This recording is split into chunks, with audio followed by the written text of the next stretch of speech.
Paano? Hindi niya ako tutulungan, tapos mamaya pag nagluto, kakain na lang kayo. Ako na magbibit-bit lahat nito, my God. Yung isang sikat na vlogger, ako yung pinagbibit-bit niya. Sana all. Nasa yung mga ano ko, alalay ko dyan. Hi guys, it's me, Jensen TV. Kasama ko si Boss Pogi. And of course, si Chris. Of course, ngayon, pupunta kami kay Mamang Guard. Dahil, meron siyang sponsor sa amin, mamimigay siya ng food. So yung ibibigay niya sa amin ngayon is personal lang muna namin na pang breakfast. Oo. Wala kami pambili ng pang-breakfast. Wala kami pabili ng breakfast, wala kami budget ng isang linggo.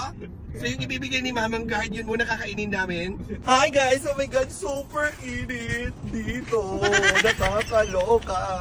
Sa akin, uwan. Ayun, kasabay na naging sa uwan. Hi! Paano Mamang Guard? Oh my God! Ayun, namit ko na siya ng personal. Siyempre, mas mag-picture muna kami kasi wala pa kami ano dyan. Yung mga iPhone 20 Ay, Boss Pogi. Ayun, Boss Pogi. Thank you. Thank you sa pagpunta. Yeah, nagpapasalamat talaga akong in-advance kasi mabubusog ako ngayon. Nakakaloka. Isang linggo na akong hindi nakakakain ng rice. Charot. Nakakaiyak naman. Ano ba? Ayoko lang ganito. Medyo magaan. Sana all. Medyo magaan pa. Magaan. Medyo mabigat dapat. Ano ba yan? Lahat yan, naka-reserve yan para sa'yo talaga yan. Ano?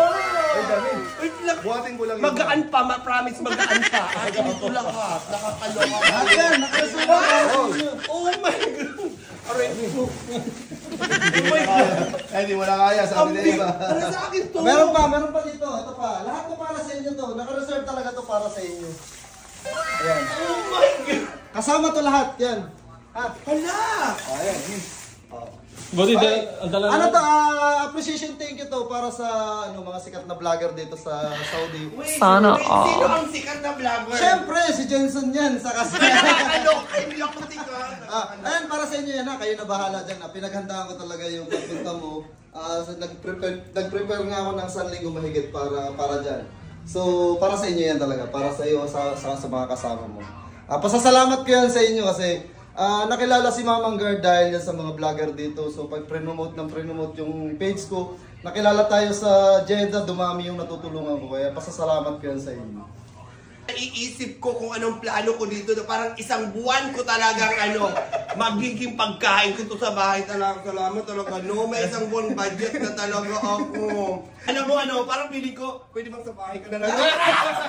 Pwede naman, from work, pwede na ako umuwi doon sa inyo para marami laging pagkain. Kaso magagalit yung mga follower ko kasi araw-araw, tawag dito, araw-araw marami akong in-schedule. Tapos ngayon, puno na yung schedule ni Commander hanggang katapusan ng August. So, by September na ulit kami nag-schedule. Kaso, sobrang dami pa rin nag-message sa akin, lalo na nung nag-angat ka sa live ko ngayon ay kagabi. So, ang dami nag-message sa akin. So, sabi ko, araw-araw nag-schedule ako ng on-the-spot schedule. So, sila, kung gusto nila magpa-schedule siya on-the-spot, pipili.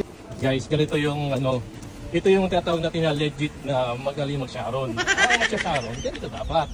Wala kang bitbit, dumating ng walang-wala, uuwi ng Jensen TV here! Kilala niyo ako? Thank you. Follow niyo na ako. Thank you. dumating ng walang-wala, uuwi ng lulang-lula.